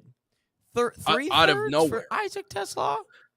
We got to give up a third to go get Manu, a guy that started one game and he looked horrible in it. Yeah. So that's where it starts to get you, because it's almost like it reminds me a lot of like people who have gambling problems, right? Because what is the one thing gamblers do? What's the one thing gamblers do, right? They hit on a couple of bets and then they're like, I got it figured out, man. Like, I am on a heater. And so what do? They keep making more risky gambles. They keep doing different things. And then they lose a bunch of money and they're like, oh shit, like I'm right back where I began. If not, I'm below where I began, because you do it a couple of times and it works out to what was nearly a trip to the Super Bowl.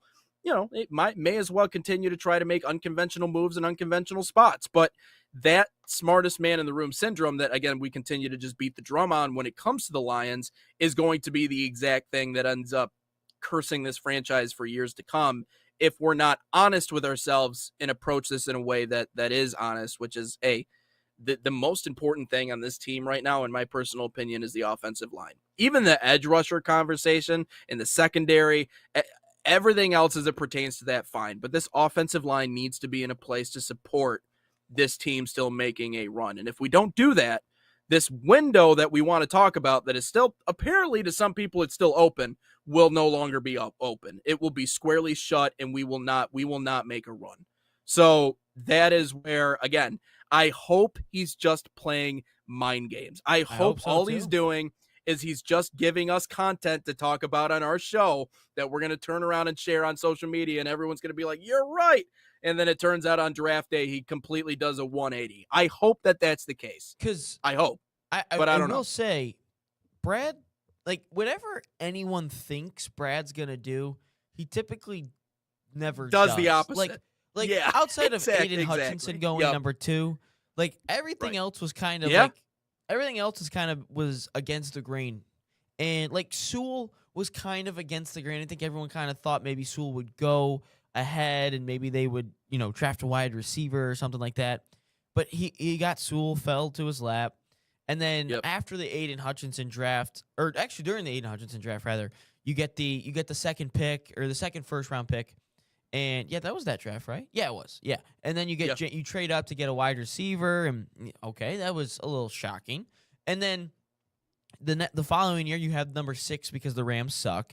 And then you trade out of it to go get another. You trade back and you get a running back. And then you take Jack Campbell, who nobody wanted, and turns out he's fine. And then you have the whole Brian Branch and Sam Laporta. Like, no one thought Sam Laporta would get taken where he was, but Brian Branch falls. He trades up to get Brian Branch. So, like, it's just whatever I think's going to happen, I know is not going to happen with the Lions. Like, Terrion Arnold, that was, I get, a secondary player was kind of, Tyleik Williams is another one that no one really thought was going to happen, but it happened, and Tyleik Williams has been trashed. So it just, anything you think this guy's going to do, just bet on it that it's going to be the exact opposite. So like you sit there Right. and you're like, what just happened? Yeah, no, that just expect it. That's what happens with Brad Holmes drafts. Yep. And to that degree, I guess I'm excited, just to see exactly where he goes. But yeah, to say that there's no need, these guys are good and that there's no problem. I could just tell by the way he was antsy in answering that question that maybe he didn't feel completely comfortable saying what he was saying, but you got to play the game to win the game. And I got to respect that at least Brad Holmes is willing, as you said, to play that game with the NFL to try to, with the rest of the organizations to try to get a jump on them. But what does it mean for us? This offseason is the most important. It is arguably the most important. And I know that we have recency bias and we want to say, well, this is the most important thing right now. But I would argue in terms of this iteration of the Detroit Lions, it doesn't get any more important than what this offseason is for this team, without a doubt. So big time decisions coming up for Brad Holmes. Obviously, we'll continue our live updates and coverage as it pertains to the NFL draft and as we get closer and closer. And as you talked about, it's a massive day. It is a bizarre day nonetheless. Yeah, all the people that go out to see it, but it is an important one for the Lions. Let's take a break. When we come back, we'll talk a little bit about the Tigers. Kevin McGonigal had his first home run in his career. The question is, and I guess you could stretch this out to any player who hits their first career home run or a milestone home run, what would you do if you caught that baseball? Would you give it back? Would you barter? Or would you just run away? I know what my answer is. We'll talk more on the other side here on Inside the Game.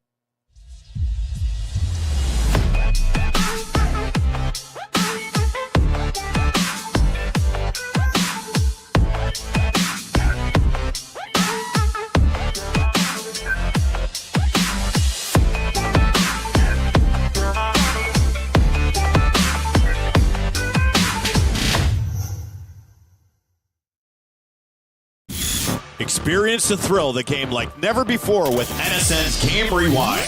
Dive into full match commentaries enhanced with cutting-edge dynamic graphics, letting you relive the highs and lows of your favorite matches in astonishing detail. Whether it's a championship win or a legendary play, NSN Game Rewind bridges the past and future with a broadcast experience designed to captivate. Call 586-304-4405 and start watching today.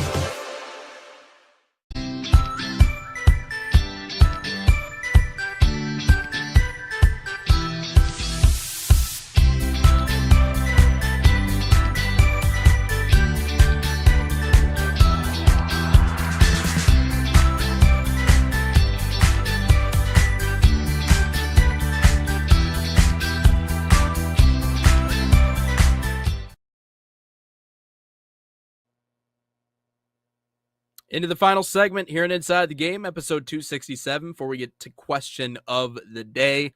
Ryan, our favorite Tigers prospect, Kevin McGonigal, a.k.a. God, I think as you called him on a couple of episodes, as well as social media. I don't know if I would go that far. However, he is good and recently hit his first career home run. Was there a situation with the kid that caught the baseball? If so, I didn't see the story. No, they brought it to him. Oh, they did bring it to him? Okay. Yeah, there was no issue. But he got like a signed bat, signed jersey or something. I'm sure. Okay. So, but it's got something out of it, as he should. But the question was brought up on the show here today. And, I'm interested to hear what you have to say about it. If you were to catch Kevin McGonigal's first homer, what would you do with it? I'd give it back. So I'll ask you. Give it back. Okay. Just out of respect or out of respect, I'd be like, yo, can I get like Ben Bosch brought up a good point. He's like, I'd get free season tickets. I would take the free season tickets. Be like, take the leverage, and what I would do, you got to start high. Be like, if I get this ball back, I want season tickets the rest of the season and the next, because obviously, like if you catch the ball, it's the season's already in session. So I'd ask for season tickets, the season, and then the next. And then from there, I'd be like, yo, just give me a signed bat or a jersey or something so I can frame it or whatever. But like outside of that, like I think you got to give the guy the ball back. I think you do. Yeah. I would say I agree. You do have bargaining power when you catch those you have the most leverage in this significant situation. Home runs. You do, absolutely. And so to that degree, I think it gives you bargaining power. You can get a ton out of it, whether it be season tickets and obviously the signed stuff. That would be awesome. There's a lot you can get out of it, and obviously respect for the player too. And me personally, because I am, because of what I do and the fact that I've called Kevin's games and I know him, obviously, on that end of things, I'm like, yeah, you should give him the ball back. Anybody should give him the ball If back. you don't know But the person, that's what we yes, should. if I don't know the person, right? If I'm coming from an objective point of view where I just caught the home run, I realize it's the kid's debut, he's a really good player. Maybe we should consider the other side, which is just getting the hell up out of there and holding on to that ball. The only issue that comes into mind is authenticating it, right? Because how can you prove that it is actually the ball? If there is a way of doing that, whether it be broadcast footage, whether it be something else of you actually holding on to this at the game, that baseball itself could become a lot of money. I mean, the ball itself could also not be worth anything. Could probably be worth. That's true. But if you're willing to take that risk, if you're willing to really take the gamble that he could be as good as he is, that ball years on down the line with the valuation, especially if it's safe kept, could be worth, in my personal opinion, probably more than anything that they could give you in that direct moment. So that is the point about it. If I am in that situation, and if I'm not personally connected to Kevin McGonigal whatsoever, I'm just a fan, I don't know, man. I'm getting the hell out of there, and I'm probably not giving it back to anybody. Because, yeah, you do have a lot of power, and you do have a lot of bargaining position and everything, and you can get a lot out of it. But the amount of money that baseball could potentially be worth years on down the line if Kevin McGonigal is worth it, I mean, that could set you up for the future with the amount that I'm sure someone would be willing to pay for that. I mean, just simply for a random baseball that was signed by Tarek Skubal at the Whitecaps banquet, I think went for like $300. Just a random baseball.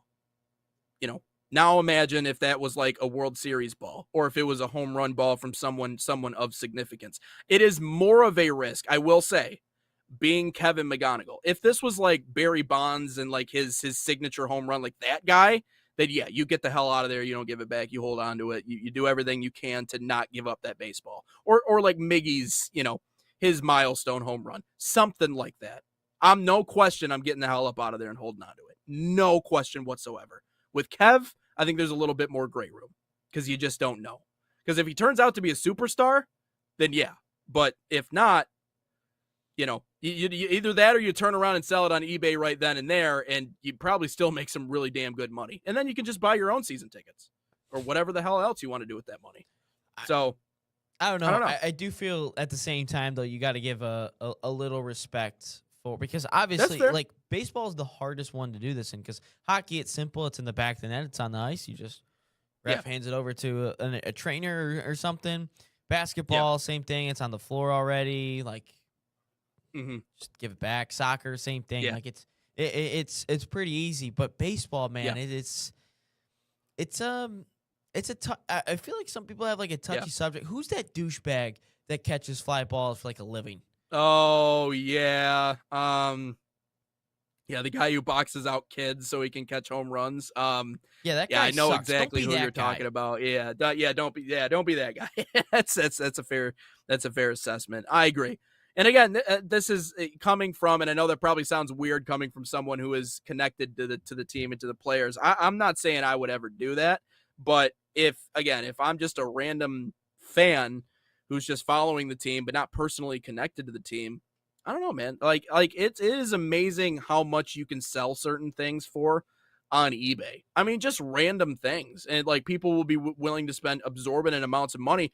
And you think about like the autograph seekers, like those people are dedicated. And like, I don't know if you realize how much of a culture there is around autograph seeking in minor league baseball. It's real. Like there are people that will wait outside of the facility until like 1 in the morning, just waiting for guys to come out so they can get signatures so that maybe they can sell that later on and make money. I'm sure there's a lot of people that have made a lot of money off of signed materials and stuff they're kind of Guerrero cornballs Jr., with the big way one they with the lug nuts. Bo Bichette with Yeah. the lug nuts. So Yep. yeah. Even Max and Kevin last year, it was unbelievable, dude. Like you would walk out and it would just be like a freaking parade of people. Now you walk out and there's one kid waiting in the parking lot who wants his baseball signed. Like it's just the cold reality of what it is. That's how prized certain prospects are. So they're kind of corny in the way that the numbers they show up in and how persistent they are, but you realize why they do it, and that's because again, we had giveaways last year. We had a Max Clark bobblehead giveaway, and I think like maybe 5 minutes into it, it was sold out. People were literally camping out in the parking lot. I'm not kidding, Ryan Glinsky. Got there at like 11 a.m. in their cars to sleep and then just wait until the gates open so that they could just grab up all these boxes and turn around and sell them on eBay. Max Clark said one of his favorite things to do is to go on eBay and see what his stuff is selling for online, because that's the reality of it. So there is a market that will pay you a lot of money for that baseball. And I guess if you don't really understand that market, or if you're not willing to take that risk, I get it. And I see where Ben Bosher is coming from, because he realizes the bargaining power that you have. He's completely correct. I'm just saying, that ball might be worth some pretty coin if you get it up there quickly enough. Yeah. But and would I ever do that? No. I think I respect the kid, and I would obviously I would give it back. But Sam, from an objective point of view, I'm just playing devil's advocate. It could be worth a lot. yeah, let's lot. do question of the day before we get on out of here. Salt Athletic, an official sponsor, is here at the National Soccer Network. Use promo code NSN15 to save 15% off that #1 smell-proof cleat bag that 100% works. Scan the QR code or visit saltathletic.com today. But is this the funniest goal scored ever? El arquero!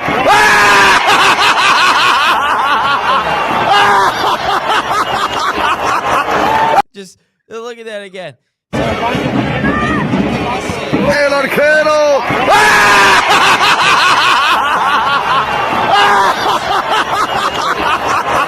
Every single time. El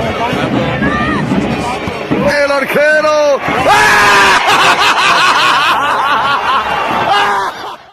Best laugh of all time. I will say that dude was having a ball with that.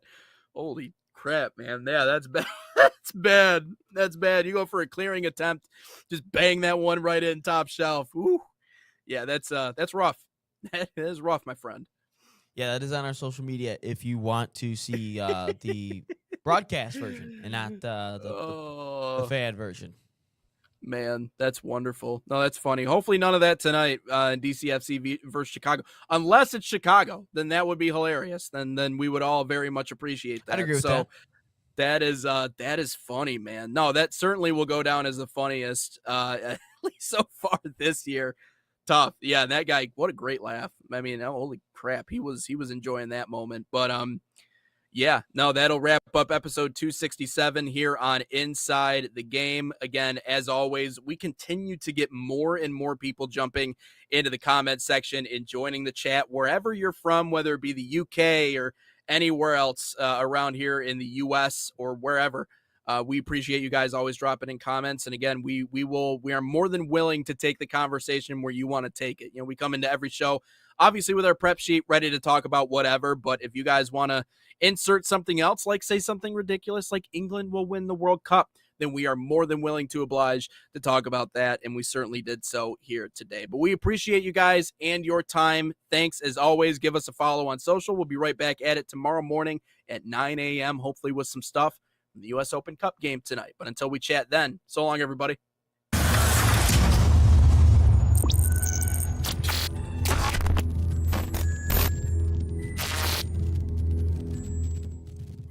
From the biggest matches to the hottest takes, Jonathan Turner and Nathan Wenger bring you the stories, the analysis, and the edge you won't get anywhere else.